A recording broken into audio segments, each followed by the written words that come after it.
નમસ્કાર, news at 7માં હું જીગર ગઢવી આપનું સ્વાગત કરું છું. જોઈએ મુખ્ય સમાચાર. કેરળમાં સંઘના સ્વયંસેવકની હત્યા કરવાના કિસ્સામાં ખૂબ વધારો થતા વિરોધ નોંધાવવા પહોંચ્યા વરિષ્ઠ મંત્રી અરુણ જેટલી. રાજકીય ઇરાદે થતી હત્યાનો ઘાતક દસ્તુર બંધ કરાવવા કેરળની સામ્યવાદી સરકારને ચીમકી આપે છે ભાજપ. રક્ષાબંધન તહેવારની પૂર્વ સંધ્યાએ દેશવાસીઓને શુભેચ્છા પાઠવે છે રાષ્ટ્રપતિ રામનાથ કોવિંદ. પોતાની રક્ષા માટે સૂતરના તાંતણે ભાઈને બાંધતી બહેનનો વ્યવહાર દેશભરમાં ઉલ્લાસ ફેલાવતો હોવાનું કહે છે રાષ્ટ્રપતિ.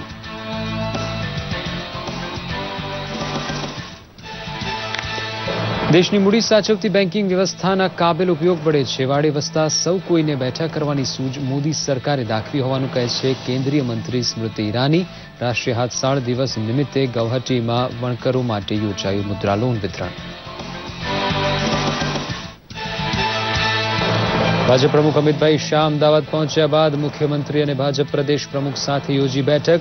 રાજ્યસભા ચૂંટણીનું મતદાન અને રક્ષાબંધન તહેવાર જેવા કારણોસર અમદાવાદમાં હાજર છે અમિતભાઈ.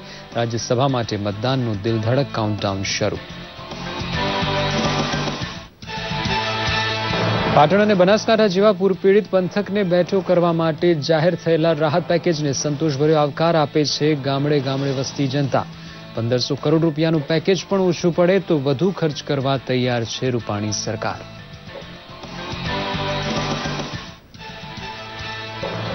રક્ષણ માટે રાખડી બાંધવાના પ્રાચીન રિવાજનો મિજાજ સચવાય તેમ ઝાડ સાથે રક્ષાબંધન કરવાની ભાવના દાખવે છે વડોદરા અને વલસાડ. ભાઈ બહેનના પવિત્ર સંબંધનું મહાત્મ્ય જાળવી રાખવા ઉપરાંત ધરતીનું જતન કરવાનો સંદેશ આપે છે ગ્રીન રક્ષાબંધન. દુર્ગમ સ્થળે આવેલા પ્રાચીન શિવાલયની દર્શન યાત્રામાં અમારો આજનો પડાવ છે ગીર જંગલમાં આવેલ દ્રોણેશ્વર મહાદેવ. શિવલિંગ ઉપર અખૂટ અને અવિરત અભિષેક કરતું પાણી ક્યાંથી આવે છે તેનો વિસ્મય ઘૂંટે છે શ્રદ્ધા. હવે જોઈએ સમાચાર વિગતવાર. કેરળમાં સંઘના સ્વયંસેવકો સહિતના રાજકીય કાર્યકરોની હત્યાનો વિરોધ કરવા માટે ભાજપ નેતા અને વરિષ્ઠ મંત્રી અરુણ જેટલી કેરળના તિરુવનંતપુરમ પહોંચ્યા છે અને તેમણે જીવ ગુમાવનાર કાર્યકર્તાઓના પરિવારને મળી દેશ અને સમાજ વતી સાંત્વના પાઠવી હતી. રાજકીય હત્યાઓનો મામલો ચર્ચવા માટે કેરળના મુખ્યમંત્રીએ સર્વપક્ષીય બેઠક બોલાવી છે, પણ તેમાં નક્કર પરિણામ મળવાની કોઈને આશા નહીં હોવાનું કહેવાય છે. કેન્દ્રીય મંત્રી મુખ્તાર અબ્બાસ નકવીએ પણ કહ્યું છે કે રાજકીય ઇરાદા માટે ખૂન કરવાનું ઘાતકી વાતાવરણ ધરાવતા કેરળ વિશે સંસદમાં ચર્ચા થવી જોઈએ. રાષ્ટ્રપતિ રામનાથ કોવિંદે રક્ષાબંધન પર્વની પૂર્વ સંધ્યાએ દેશ અને વિદેશમાં વસતા તમામ ભારતીય ભાઈ બહેનોને શુભેચ્છા પાઠવી છે. તેમણે શુભેચ્છા સંદેશમાં નોંધ્યું છે કે રાખડી બાંધવાનો સંબંધ પ્રેમ અને વિશ્વાસ ભાવથી શોભે છે અને પરિવાર તથા સમાજમાં ખુશહાલી લાવે છે. ભાઈને પોતાની રક્ષા માટે સૂતરના તાંતણે બાંધતી બહેન આ તહેવાર દ્વારા સમગ્ર દેશમાં ભાઈચારાનું વાતાવરણ ઊભું કરે છે અને મજબૂત પણ બનાવે છે. તેમણે ઉમેર્યું છે કે રક્ષણનું વચન લેવા રાખડી બાંધવાની પરંપરા વેદ પુરાણ કાળથી ચાલી આવે છે. ગૌહાટી ખાતે યોજાયેલા વણકર આલમ માટેના મુદ્રા લોન વિતરણ કાર્યક્રમમાં વસ્ત્રમંત્રી સ્મૃતિ ઈરાની હાજર રહ્યા હતા. છેવાડાના માણસનું આર્થિક ઉત્થાન કરવા માટે દેશની મૂડી સાચવતી બેન્કિંગ વ્યવસ્થાનો ઉપયોગ કરવાની સૂઝ મોદી સરકારે દાખવી હોવાનો ગર્વ તેમણે કર્યો હતો. કળા વારસાને લુપ્ત થતો અટકાવવા મથતો પ્રત્યેક વણકર સાંસ્કૃતિક સિપાહી હોવાનું જણાવતા તેમણે ઉમેર્યું હતું કે ગરીબીમાંથી બહાર આવવા માટે તમામને સોનેરી અવસર આપવાનું આયોજન મોદી સરકારે હાથ ધર્યું છે. હાથસાળ ઉદ્યોગનો માલ દુનિયાની બજારમાં ઊંચા દામે વેચાય તેવું માર્કેટિંગ માળખું ગોઠવવાનો નિર્ધાર તેમણે આ પ્રસંગે વણકર ભાઈ બહેન સમક્ષ વ્યક્ત કર્યો હતો. प्रधानमंत्री जी का बार बार यह आग्रह रहा कि अगर वाकई में लोगों को तरक्की की राह पर ले जाना है तो सबसे पहले हिंदुस्तान की तिजोरी से निकलने वाला एक एक रुपया जिस पर उनका अधिकार है वो उनके डायरेक्ट बैंक के खाते में जमा होना चाहिए. एक वक्त ऐसा था कि अगर एक गरीब बहन उधार मांगने जाती तो या तो उसे गिरवी रखना पड़ता अपना गहना, या तो कोई जमीन होती वो, या तो पति के पास पिता के पास कोई खेत होता तो वो. मुद्रा योजना ऐसी योजना है जो माननीय प्रधानमंत्री जी ने शुरू की, जिसमें ना कोई गहना गिरवी रखना है, कोई घर गिरवी गिरवी रखना है, ना कोई कागज गिरवी रखना है। 50,000 रुपया से लेकर 10 लाख तक की राशि बिना किसी चीज को गिरवी रखे आपको मिलती है, ताकि भारत सरकार आप में जो विश्वास व्यक्त करती है कि आप अपने पैरों पर खड़े होकर राष्ट्र का निर्माण खुद कर सकते हैं। ભાજપ પ્રમુખ અમિતભાઈ શાહ અમદાવાદમાં હોવાથી તેમના નિવાસસ્થાને ભાજપ મોવડી મંડળ સાથે બેઠક ચાલતી રહી હતી। રક્ષાબંધનના તહેવાર સાથોસાથ રાજ્યસભા ચૂંટણીનું મતદાન પણ હોવાથી અમિતભાઈનું રોકાણ અત્યંત વ્યસ્ત બન્યું છે। મુખ્યમંત્રી વિજય રૂપાણી તથા ભાજપ પ્રદેશ પ્રમુખ જીતુ વાઘાણી અને પ્રભારી ભૂપેન્દ્ર યાદવ સહિતના નેતાઓ તેમની મુલાકાતે પહોંચ્યા હતા અને તેમની સાથેની બેઠકમાં ખાસો સમય ગાળ્યો હતો। પૂરગ્રસ્ત પાટણ અને બનાસકાંઠા પંથકને રૂપાણી સરકારે આપેલા 1500 કરોડના પેકેજને વ્યાપક આવકાર મળી રહ્યો છે। કાલે જે રાહત પેકેજ અમારા ખેડૂતો માટે અને પશુપાલનના જે નુકસાન થયું છે અને કોઈ પણ ખેડૂત આ નુકસાનથી વંચિત ન રહી જાય તેવી વ્યવસ્થા ગુજરાત સરકારે જે કરી છે એ અમે ખેડૂત તરીકે આવકારીએ છીએ। જે વ્યવસ્થા આજ તાત્કાલિક ધોરણે અત્યાર સુધીની કોઈ સરકારોએ નથી કરી એવી સરકારે વ્યવસ્થા કરી છે। ખૂબ જ ખેડૂત તરીકે હું આવકારું છું। જ્યારે પણ પૂર આવ્યો હોય ત્યારે જે પેકેજ આપ્યા છે તેનાથી ખૂબ વધારે પેકેજ આપ્યું છે। ધાનેરા માર્કેટયાર્ડની અંદર વેપારીઓને જે નુકસાન થયું તો વેપારીઓને વગર વ્યાજે 15 લાખ સુધીની લોન આપવાની જાહેરાત કરી 2 વર્ષ માટે। નાનામાં નાના લારી ફેરવતા હોય એવા વેપારીને પણ 5,000ની વગર વ્યાજની લોન આપવાની જાહેરાત કરી। આ રીતે વેપારી અને આમ પ્રજા બંનેને બેઠો કરવા માટેનો પ્રયાસ કર્યો છે। બનાસકાંઠામાં 1500 કરોડનું જે મોટું પેકેજ આપવામાં આવ્યું છે એ પેકેજના કારણે ખેડૂતોના જે ઘાવ છે એના ઘા રૂજાવવાની મને સંભાવના દેખાય છે। ખેડૂતોના પશુપાલન માટે ખેડૂતોના જે પશુઓના મૃત્યુ થયા છે એને અત્યાર સુધીમાં 30,000 રૂપિયા આપતા હતા એને વધારીને 5 પશુ સુધી 40,000 રૂપિયા જેવી એક માતબર રકમ કરી છે। બિન પયત વિસ્તારમાં અત્યાર સુધી જે પાક નુકસાન માટે 6800 રૂપિયા આપવામાં આવતા હતા એને વધારી અને 10,000 રૂપિયા કર્યા છે। પિયત વિસ્તારમાં જે 13,500 રૂપિયા આપતા હતા એને વધારીને 20,000 રૂપિયા સુધી પ્રતિ હેક્ટરે જે સહાય આપવાનું કામ કર્યું છે। જે પેકેજ જાહેર કર્યું છે 1500 કરોડનું પાટણ અને બનાસકાંઠા માટે એ પણ એમને ખેડૂતોને છેક મદદરૂપ થવા માટે અને છેક સુધી પહોંચીને નાનામાં નાના લોકોને જે નુકસાન થયું છે એનું વળતર આપવા માટે જે એમને જાહેરાત કરી છે એ તબક્કે એક ખેડૂત પુત્ર તરીકે હું સમગ્ર વિજયભાઈ રૂપાણીની સરકારને અને સમગ્ર વહીવટતંત્રને આ તબક્કે ખૂબ ખૂબ અભિનંદન આપું છું। સરકારનો 40,000 રૂપિયા ઢોર ચાલે છે, ઢોર અમણના પૈસા 80,000 કે આલે છે। ખેડૂતોને લાઇટ બિલ બનશું છે। ખૂબ ખૂબ ખેડૂતો ગોબડા આજ સરકારને ફોન। કચ્છ સરહદ નજીક વધુ એક સેટેલાઇટ ફોનની વાતચીતના સંદેશા આંતરતા સુરક્ષા તંત્ર સાબદું થઈ ગયું છે। બીએસએફે સેટેલાઇટ ફોનના સિગ્નલ આંતર્યા બાદ તમામ સુરક્ષા એજન્સીઓ કચ્છમાં તપાસમાં લાગી ગઈ છે। આ સિગ્નલો લખપતના હાજીપીરથી દૂર સરહદ નજીકના છેલ્લા ગામ જુમારા પાસેથી ઝડપાયા હતા, જેના પગલે આ ગામની આસપાસના 3 ગામો અને શંકાસ્પદ વ્યક્તિઓની સઘન પૂછપરછ હાથ ધરાઈ છે। જોકે સેટેલાઇટ ફોનથી ક્યાં વાત કરાઈ હતી અને કોણે કરી હતી તે હજુ સ્પષ્ટ થઈ શક્યું નથી।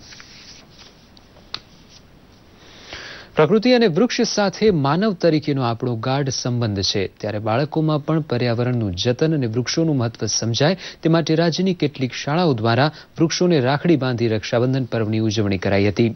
વિદ્યાર્થીઓની સાથે શાળા સંચાલકો તેમજ વાલીઓએ વૃક્ષોને રાખડી બાંધીને આ અવસરને દીપાવી દીધો હતો। સામાન્ય રીતે બહેન પોતાના વીરાને રાખડી બાંધીને રક્ષાબંધનના પવિત્ર પર્વની ઉજવણી કરે છે, ત્યારે વડોદરામાં આવેલી એક શાળાના વિદ્યાર્થીઓએ અનોખી રીતે રક્ષાબંધન પર્વની ઉજવણી કરી।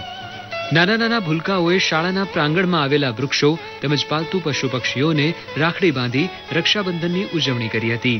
આ ઉજવણીમાં શિક્ષકો અને વાલીઓ પણ જોડાયા હતા। મહત્વનું છે કે નાનપણથી જ બાળકોને ભારતીય સંસ્કૃતિની જાણકારી મળે અને તહેવારોની સાચી સમજણ મળે તે માટે પ્રિન્સ અશોકરાજે ગાયકવાડ શાળામાં ભાઈ બહેનના માનીતા તહેવાર રક્ષાબંધનની ઉજવણી અનોખી રીતે કરાઈ હતી। દરેક સજીવને જીવવા માટે ઓક્સિજનની જરૂર હોય છે અને આ ઓક્સિજનનો જથ્થો વૃક્ષો પૂરો પાડે છે। તેને નષ્ટ થતા અટકાવવા તેમજ પશુ પક્ષીઓનું રક્ષણ કરવા માટે સ્કૂલના વિદ્યાર્થીઓએ સંકલ્પ સાથે રક્ષાબંધન પર્વની ઉજવણી કરીને એક નવો ચીલો શરૂ કર્યો છે। જો બાળકોને આવા સંસ્કારો ગળતુતીમાંથી અને ફેસ્ટિવલ દ્વારા આપવામાં આવે તો એમને યાદ રહે છે અને ફ્યુચરમાં કોઈ પણ જનાવર ને વગર ફોકટનો હેરાન નથી કરતો. અને આ એક કાર્યક્રમ 1000 બાળકો દ્વારા સુંદર રીતે આયોજવામાં આવ્યો હતો અને આનંદ ઉલ્લાસનો માહોલ હતો. આજે અમારી શાળામાં અમે વૃક્ષોને બી રાખડી બાંધી છે, પશુ પક્ષીઓને બી રાખડી બાંધી છે અને એનાથી અમે એક જ સંદેશ આપવા માંગીએ છીએ કે આપણે આપણી સાથે બધું જ સંભાળવું જોઈએ અને જીવો અને જીવાદોનું પાલન કરવું જોઈએ. વાપીની એક સ્કૂલમાં પણ વૃક્ષોને રાખડી બાંધી તેનું રક્ષણ કરવાના હેતુ સાથે રક્ષાબંધન પર્વની ઉજવણી કરવામાં આવી હતી. બાળકો એ આવતીકાલનું ભવિષ્ય છે, તેથી તેઓને વૃક્ષોનું મહત્વ સમજાવવા માટે તેમજ પર્યાવરણના જતન માટે વૃક્ષોનું શું મહત્વ છે તેમજ તે કેવી રીતે ઉપયોગી છે તે રજૂ કરવા માટે વાપીના છીરી ખાતે આવેલ જ્ઞાનગંગા સ્કૂલના પટાંગણમાં આવેલા વૃક્ષોને વિદ્યાર્થીઓએ રાખડી બાંધીને વૃક્ષોને ક્યારેય નુકસાન નહીં પહોંચાડવાનું વચન લીધું હતું. સાથે જ સ્કૂલની વિદ્યાર્થીનીઓએ વિદ્યાર્થીને રાખડી બાંધી रक्षाबंधन पर्वनी पण उजवणी करी हती. हम अपने भाई बहनों के साथ साथ पर्यावरण का ध्यान रखते हुए हमारे आसपास के पेड़ों को भी हम राखी बांधते हैं, जिसकी वजह से लोगों को एक अलग जागरूकता मिलती है कि हमें सिर्फ अपने मतलब सराउंडिंग ही रक्षाबंधन नहीं सेलिब्रेट करना चाहिए, हमें पर्यावरण का ध्यान रखते हुए रक्षाबंधन सेलिब्रेट करना चाहिए. आम बाळकोमां वृक्षो अने पर्यावरण प्रत्ये लगाव वधे ते माटे स्कूल परिवार द्वारा रक्षाबंधनना तहेवारनी अनोखी रीते उजवणी कराई हती. ब्यूरो रिपोर्ट, दूरदर्शन समाचार, अमदावाद. અમદાવાદની રિપલ છેલ્લા 11 વર્ષથી દેશના પ્રધાનમંત્રી નરેન્દ્ર મોદીને રાખડી બાંધે છે. નરેન્દ્ર મોદી જ્યારે ગુજરાતના સીએમ હતા ત્યારે નાનકડી રિપલ રૂબરૂ પોતાના ભાઈને રાખડી બાંધતી હતી, પરંતુ પ્રધાનમંત્રી બન્યા બાદ રિપલને રૂબરૂ પીએમને રાખડી બાંધવાનો મોકો મળ્યો નથી. ત્યારે આ વખતે રિપલ દિલ્હી જઈ પ્રધાનમંત્રીને રાખડી બાંધવાની ઈચ્છા દર્શાવી છે. જોઈએ અહેવાલ. આ છે 20 વર્ષીય રિપલ પ્રજાપતિ. રક્ષાબંધનનો તહેવાર જેમ જેમ નજીક આવી રહ્યો છે તેમ તેમ રિપલની મનની વ્યાકુળતા પણ વધી રહી છે. 20 વર્ષીય રિપલ પ્રજાપતિ દેશના લોકલાડીલા પ્રધાનમંત્રી નરેન્દ્ર મોદીને દર વર્ષે રાખડી બાંધે છે. રિપલે 2004માં નરેન્દ્ર મોદીને ટીવી પર જોયા હતા, ત્યારે તેણે પોતાના પિતા સમક્ષ નરેન્દ્ર મોદીને રાખડી બાંધવાની ઈચ્છા દર્શાવી હતી. રિપલના પિતા ભૂપેન્દ્રભાઈએ મુખ્યમંત્રી કાર્યાલયમાં ફેક્સ કરીને આ વાત જણાવી હતી. બીજા જ દિવસે રિપલને મુખ્યમંત્રી કાર્યાલય પરથી ફોન આવ્યો હતો કે રક્ષાબંધનના દિવસે તે મુખ્યમંત્રીના નિવાસસ્થાને પહોંચી શકે છે. બસ ત્યારથી જ રિપલ અને નરેન્દ્ર મોદી વચ્ચે ભાઈ બહેનનો સંબંધ બની ગયો હતો.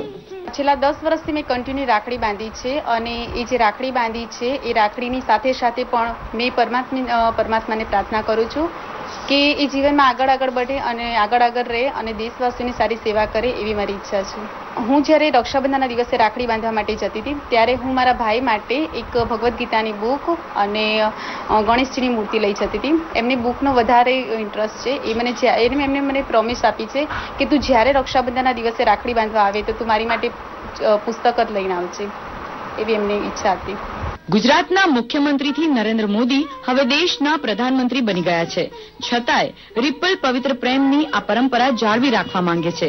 ભાઈ નરેન્દ્ર મોદીને દિલ્હી જઈને રિપલ રાખડી બાંધવા માંગે છે. તેથી રિપલના પિતા ભૂપેન્દ્રભાઈ પ્રધાનમંત્રી કાર્યાલયમાં પત્ર લખીને પ્રધાનમંત્રીને મળવા માટેનો સમય માંગ્યો છે. ત્યારે ધોરણ 4માં મારી બેબી અભ્યાસ કરતી ત્યારે ટીવીમાં રક્ષાબંધનનો પ્રોગ્રામ જોઈને મને પોતાને એટલો આનંદ થયો કે મારી દીકરી પણ મુખ્યમંત્રીશ્રીને રાખડી બાંધે અને આશીર્વાદ પાઠવે. ત્યારે મેં ફેક્સ દ્વારા સીએમ કાર્યાલયમાં જાણ કરી. એટલી સરસ એપોઇન્ટમેન્ટ લેટર મને ત્યાંથી મળ્યો. ત્યારે હું અને મારી દીકરી સીએમ હાઉસ રાખડી બાંધવા માટે ગયા. ભાઈ પ્રધાનમંત્રી બન્યા છતાં પોતાની નાની બહેનને નહીં ભૂલે અને જલ્દી જ રક્ષાબંધનમાં પોતાના હાથે રાખડી બાંધવા માટે બહેનને દિલ્હી બોલાવશે તેવી આશા સાથે હાલ રિપલ કાગડોળે ભાઈના પત્રની રાહ જોઈ રહી છે. દૂરદર્શન સમાચાર માટે અમદાવાદથી કૃષ્ણા શાહનો અહેવાલ. રેશમનો તાર એક અનોખો સાર, ભીંજાય એમાં આખો સંસાર. ભાવ સ્નેહનું સતત સર્જન, અદકેરું બંધન રક્ષાબંધન. જી હા, ભાઈ બહેનનું હેત અસીમ હોય છે. લોહીની સગાઈ હોય કે ધર્મના ભાઈ બહેન, બંને આ હેતના બંધનને જીવનભર બાંધી રાખે છે. ત્યારે સૂતરના તાંતણે બહેનોએ રક્ષા પર્વ ઉજવી ભાઈના લાંબા આયુષ્યની પ્રાર્થના કરી હતી. સુરતની શ્રી સ્વામિનારાયણ ગુરુકુલ વિદ્યાલય વેડરોડના વિદ્યાર્થીઓએ અનોખી પ્રેરણા આપતી રાખડીનું આયોજન કર્યું છે. ગુરુકુળના વિશાળ મેદાનમાં બાળકોએ રંગબેરંગી વસ્ત્રોમાં સજ્જ થઈ કલરફુલ રાખડી બનાવી હતી. 1200 વિદ્યાર્થીઓએ 180 ફૂટ લાંબી અને 70 ફૂટના વર્તુળમાં માનવ રાખડી બનાવી હતી. તેમજ સૈનિકોના ડ્રેસમાં વિદ્યાર્થીઓએ રાષ્ટ્રધ્વજ ફરકાવી દેશનું રક્ષણ કરતા જવાનોના રક્ષાની કામના કરી હતી. વડોદરા ખાતે આવેલ નારી સંરક્ષણ ગૃહમાં રહેતી અંતેવાસી દીકરીઓ જે પોતાના ભાઈને રાખડી નથી બાંધી શકતી, ત્યારે એવી દીકરીઓએ રક્ષાબંધનના પવિત્ર પર્વની ઉજવણી કરી હતી. રાજ્યના ખેલમંત્રી રાજેન્દ્ર ત્રિવેદી તેમજ વડોદરા શહેર મેયર ભરત ડાંગરને રાખડી બાંધીને બહેનો ખુશખુશાલ થઈ હતી. આ પ્રસંગે ભાવવિભોર દ્રશ્યો સર્જાયા હતા. રાખડી બાંધતી બહેનને પોતાના ભાઈ અને પરિવારની યાદ આવતા તેમની આંખો ભીની થઈ હતી. આ પ્રસંગે ખેલમંત્રી અને મેયરની આંખોના ખૂણા પણ ભીના થયા હતા. આ એક એવું સૂત્ર છે કે જે સમાજમાં ભાઈ અને બહેનને અકબંધ રાખે છે. બહેન ભાઈની રક્ષાની દુઆ કરે છે અને ભાઈ સમગ્ર સમાજની અંદર બહેનોની દીકરીઓની રક્ષા કરે એવો આનો ભાવ છે. આ બંધન હંમેશા અતૂટ રહે, સમાજનું બંધન હંમેશા અતૂટ રહે. ધન્યવાદ. ભાજપ મહિલા મોરચો તેમજ દેવભૂમિ દ્વારકા જિલ્લાની બહેનોએ દ્વારકા પોલીસમાં ફરજ બજાવતા પોલીસ જવાનોને રાખડી બાંધીને રક્ષાબંધનની ઉજવણી કરી હતી. આપણી રક્ષા કરતા પોલીસ જવાનોના રક્ષણ માટે બહેનોએ પોલીસ મથક પહોંચીને તેમને રક્ષા બાંધી હતી અને દીર્ઘાયુષ્ય માટે ભગવાન દ્વારકાધીશને પ્રાર્થના કરી હતી. ભાઈઓ એમ પણ આપણી રક્ષા કરતા હોઈએ છીએ, છતાં પણ બહેનોના આશીર્વાદ ભાઈઓને મળે અને ભાઈઓના આશીર્વાદ બહેનોને મળે એ અનુસંધાને અમે લોકોએ જિલ્લા સમિતિના મહામંત્રી અને મંત્રી અને કાર્યકર્તા બહેનો દ્વારા આજ રોજનો આ કાર્યક્રમ સંપન્ન કરવામાં આવ્યો છે. રક્ષાબંધન એટલે ભાઈ બહેનનો નિસ્વાર્થ પ્રેમ, સાચા મનથી બંધાયેલો લાલ રંગનો દોરો. એક એવું બંધન કે જેમાં ભાઈની કલાઈ પર રક્ષા કવચ બાંધીને નિસ્વાર્થપણે પોતાનો પ્રેમ રજૂ કરે છે બહેન. બ્યુરો રિપોર્ટ, દૂરદર્શન સમાચાર, અમદાવાદ. શ્રાવણ માસ દરમિયાન શિવભક્તો પ્રાચીન અને ઐતિહાસિક શિવ મંદિરોના દર્શન કરી પુણ્યનું ભાથું બાંધતા હોય છે. ત્યારે ગીર જંગલની સરહદે અને મછુંદરી નદીના કિનારા પર બિરાજતા દ્રોણેશ્વર મહાદેવ શ્રદ્ધાળુઓમાં આસ્થાનું પ્રતીક છે. દ્રોણેશ્વર મહાદેવ પર સ્વયં જળાભિષેક કરતા ગંગાજી આ મંદિરને અતિ પાવન બનાવે છે. તો ચાલો કરીએ અદભુત દ્રોણેશ્વર મહાદેવના દર્શન. ગઢડા તાલુકાના દ્રોણ ગામ પાસે આવેલું 5800 વર્ષ જૂનું પ્રાચીન દ્રોણેશ્વર મહાદેવનું મંદિર. મંદિરની બાજુમાં મછુંદરી નદી પર ડેમ અને મહાદેવજી પર થતી કુદરતી જલધારા આ સ્થળને વિશેષ રમણીય અને નયનરમ્ય બનાવે છે. ગીર જંગલની સરહદ અને મછુંદરી નદીના કિનારા પર બિરાજતા દ્રોણેશ્વર મહાદેવની સ્થાપના મહાભારત યુગમાં ગુરુ દ્રોણ દ્વારા થઈ હોય તેવી લોકવાયકા છે. ગુરુ દ્રોણ પાંડવોની શોધખોળ કરવા અહીં આવેલા ત્યારે તેમણે અહીં શિવલિંગની સ્થાપના કરી અને નિત્ય નિયમ મુજબ શિવલિંગ પર ગંગાના જળથી અભિષેક કરવાનો હોય તેમણે એક શિલામાં તીર મારીને ગંગાજીને પ્રગટાવ્યા હતા. બસ ત્યારથી લઈને આજ દિન સુધી ગંગાજી અહીં અવિરત વહી રહ્યા છે. ગંગાજીનો પાણીનો અભિષેક થાય છે. નદી સુકાઈ જાય તો પણ પાણી બંધ થતું નથી એવો આનો સ્કંદ પુરાણમાં પણ ઉલ્લેખ છે. અત્યારે શ્રાવણ માસ ચાલે છે. દર સોમવારે ઘીની પૂજા હોય, ફૂલની પૂજા હોય, બરફની પૂજા હોય, અમાસનો મેળો હોય છે. આવું સ્વયંભૂ થાય છે. શ્રાવણ માસ દરમિયાન શિવભક્તો દ્રોણેશ્વર મહાદેવજીની બિલીપત્ર ધતુરાના ફૂલથી વિશેષ પૂજા અર્ચના કરીને દૂધ તથા જળનો અભિષેક કરી ધન્યતા અનુભવે છે.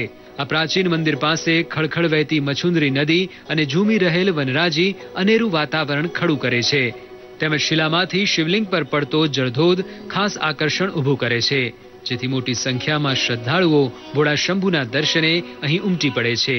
દ્રોણે સ્થાપના કરી એટલે એમની સમૃદ્ધિમાં દ્રોણેશ્વર મહાદેવ કહેવાયા. આજુબાજુના ગામના આજુબાજુના વિસ્તારના અસંખ્ય લોકો અહીં દર્શન કરવા આવે છે અને કૃતાર્થ થઈ અને દર્શન કરે છે.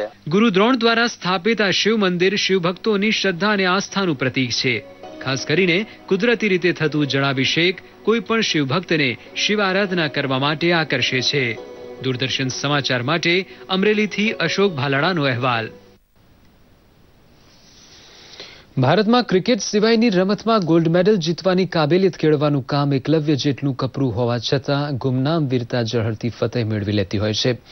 જામનગરના સ્પોર્ટ્સ શિક્ષક ડી રંજન જેનાએ મલેશિયામાં યોજાયેલી વિઘ્ન દોડની વૈશ્વિક સ્પર્ધામાં ગોલ્ડ તથા સિલ્વર મેડલ મેળવી જામનગર સાથે ગુજરાત અને દેશનું નામ રોશન કર્યું છે. મૂળ ઓડિશાના શ્રી જેના છેલ્લા 2.5 દાયકાથી જામનગરમાં સ્થાયી થયા છે. Malaysian international open masters athletics ચેમ્પિયનશિપમાં 35 થી 39 વર્ષની ઉંમર ધરાવતા ખેલાડીની શ્રેણીમાં તેમને ભાગ લીધો હતો. 110 મીટરની વિઘ્ન દોડમાં તેઓ મેડલ જીત્યા છે.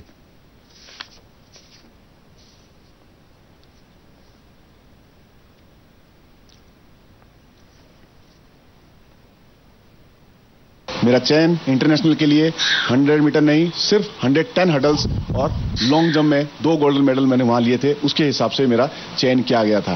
और मैं इंटरनेशनल के लिए अभी फिलहाल 22-23 तारीख को international Malaysia 31 Malaysia master athletic championship हुई थी वहां पर, जो कि पूरे एशियाज के कंट्रीज हैं, 27 कंट्रीज हैं, वहां पर आई थी, जिसके अंदर भारत का नाम रोशन मैंने किया है. 110 मीटर हर्डल्स विघ्न दौड़ को क्रॉस करते हुए मैं फर्स्ट आया है. उनका खुद का हार्ड वर्क है जो आज वो इस मुकाम में पहुंचे हैं. जो उनका बचपन का ड्रीम था, आज तक वो किसी न किसी रिस्पॉन्सिबिलिटी के चलते नहीं पूरा हो पाया था. Today his dream comes true just because of his hard work. I really wish वो इस तरह से और भी सक्सेस हो. આજે જે ગોલ્ડ મેડલ જીતીને આવ્યા છે, ઇન્ડિયા માટે બહુ ગૌરવની વાત છે. આપણા દેશનું નામ રોશન કરી અને કેન્દ્ર શાસિત પ્રદેશ દમણમાં વસવાટ કરતા આદિવાસી પરિવાર દ્વારા બાઇક રેલીનું વિશાળ આયોજન કરાયું હતું, જેનો ઉદ્દેશ વિશ્વ આદિવાસી દિવસની ઉજવણી પ્રત્યે જનતાને વાકેફ કરવાનો હતો. આદિવાસી સંસ્કૃતિની ઓળખ ધરાવતા સંગીત વાદ્ય સાથે રાખી શહેરનું ભ્રમણ કરવા નીકળેલી બાઇક રેલીનું ઠેર ઠેર સ્વાગત કરવામાં આવ્યું હતું. વિશ્વ આદિવાસી દિવસ 9મી ઓગસ્ટે હોવા છતાં વહેલાસર ઉજવણી શરૂ કરવા બાઇક રેલી યોજાઈ હતી, જેનું મંગળ પ્રસ્થાન કરાવવા માટે જિલ્લા કલેક્ટર સંદીપ કુમાર હાજર રહ્યા હતા. દમણના આદિવાસી આગેવાન ભાવિક હળપતિએ સાંસ્કૃતિક ઉજવણીની આગેવાની લીધી છે.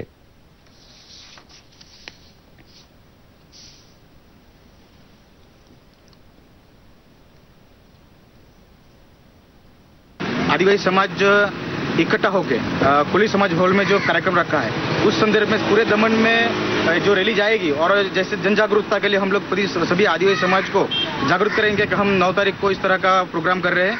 सारे जो संयुक्त राष्ट्र संघ ने जो डिसाइड किया हुआ था कि 192 देश ने जब इकट्ठा होकर संयुक्त राष्ट्र संघ के साथ मनाने का जो फैसला लिया गया, उस संदर्भ में हम दमन के आदिवासी भी इस कार्यक्रम को जोर शोर से और हर्षोल्लास से मनाने के लिए इस साल भी हम लोग जो हर्षोल्लास से तैयारी कर रहे हैं और इसी संदर्भ में आज रैली निकाली गई. સુરતના ડિંડોલી વિસ્તારમાં રહેતા લક્ષ્મણ બિરાડેની પસંદગી ભારતની વિકલાંગ ક્રિકેટ ટીમમાં થઈ છે, પરંતુ આર્થિક કારણોસર બાંગ્લાદેશમાં મેચ રમવા પોતે જઈ શકશે નહીં તેવો ભય આ ખેલાડી વેઠી રહ્યો છે. બંને પગ નહીં હોવા છતાં વ્હીલચેરમાં બેસી ક્રિકેટ રમવાનો જુસ્સો ધરાવતો આ દિવ્યાંગ ખેલાડી દેશનું નામ રોશન થાય તેવી કારકિર્દી ઘડવા ઉત્સુક છે. ઈશ્વરે પોતાને બીજા બધા કરતા થોડા અવયવ ઓછા આપ્યા હોવાનો ક્ષોભ કે હતાશા આ દિવ્યાંગ ક્રિકેટરમાં જરાય દેખાતા નથી. સુરતમાં તેનું મિત્ર વર્તુળ ગમે તે ભોગે તેને આંતરરાષ્ટ્રીય મેચ રમવા માટે મોકલવા કટિબદ્ધ છે.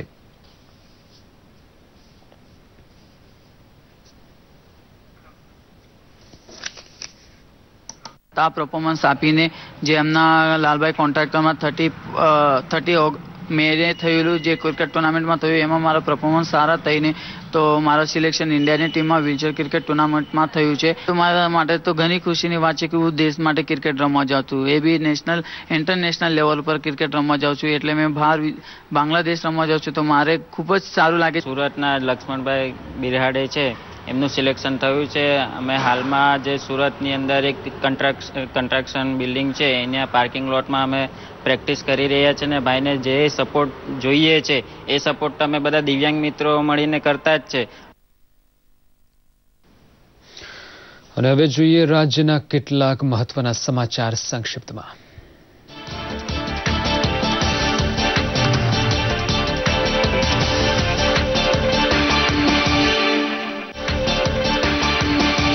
ઉમરેઠ તાબાના હમીદપુર ગામે 2.25 કરોડના ખર્ચે બંધાયેલું અનાજનું સરકારી ગોદામ ખુલ્લું મુકાયું. તમામ તાલુકામાં સરકારી ગોદામ બાંધી અનાજ સુલભ બનાવશે રૂપાણી સરકાર. પ્રધાનમંત્રી ઉજ્જવલા યોજના હેઠળ સાબરકાંઠાની આદિવાસી બહેનોને રાંધણ ગેસ જોડાણની મોટા પાયે ફાળવણી કરાઈ. ખેડબ્રહ્મા, પોશીના, વિજયનગર અને વડાલી તાલુકાને અપાયો વિશેષ લાભ. ખેડબ્રહ્મા ઈડર પંથકમાં લોકપ્રિય એવા વિધાનસભા અધ્યક્ષ રમણલાલ વોરાને રાખડી બાંધવાનો કાર્યક્રમ યોજાતા ઈડરમાં જામી કાર્યકર બહેનોની ભીડ. આંગણવાડી અને આશા વર્કર બહેનો ગામડા માટે આરોગ્ય દૂત બને તેવા આશીર્વાદ રમણલાલ વોરાએ આપ્યા. વડોદરાના ગ્રામીણ વિસ્તારમાં સડક બાંધકામ વ્યાપક બનાવી દરેક ગામડે પહોંચાડાશે પાકો રસ્તો. વરિષ્ઠ મંત્રી જયદ્રથસિંહ પરમારે 271 લાખના વિકાસ કાર્યોનું ભૂમિપૂજન કર્યું. સાવરકુંડલામાં વન મહોત્સવની ઉજવણી પ્રસંગે આખા વર્ષમાં 26 લાખ છોડનો ઉછેર કરવાનો લેવાયો સંકલ્પ. ગુજરાતમાં 10 કરોડ છોડનું વાવેતર તથા ઉછેરનો રખાયો છે લક્ષ્યાંક.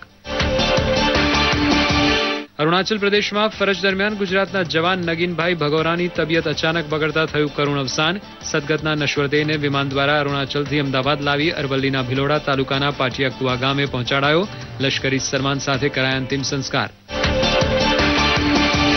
કેન્દ્ર શાસિત પ્રદેશ દાદરાનગર હવેલીમાં 2325 આદિવાસી પરિવારને જંગલ જમીન ખેડવાના હક અપાયા. આજીવિકા માટે ગૌણવાન પેદાશ એકત્ર કરી તેનું વેચાણ કરવાનો અધિકાર પણ આદિવાસીઓને અપાયો છે, જેથી મજૂરી માટે થતું સ્થળાંતર અટકાવી શકાય. અને આ સાથે જ આ સમાચાર બુલેટિન અહીં સમાપ્ત કરીએ છીએ. નમસ્કાર.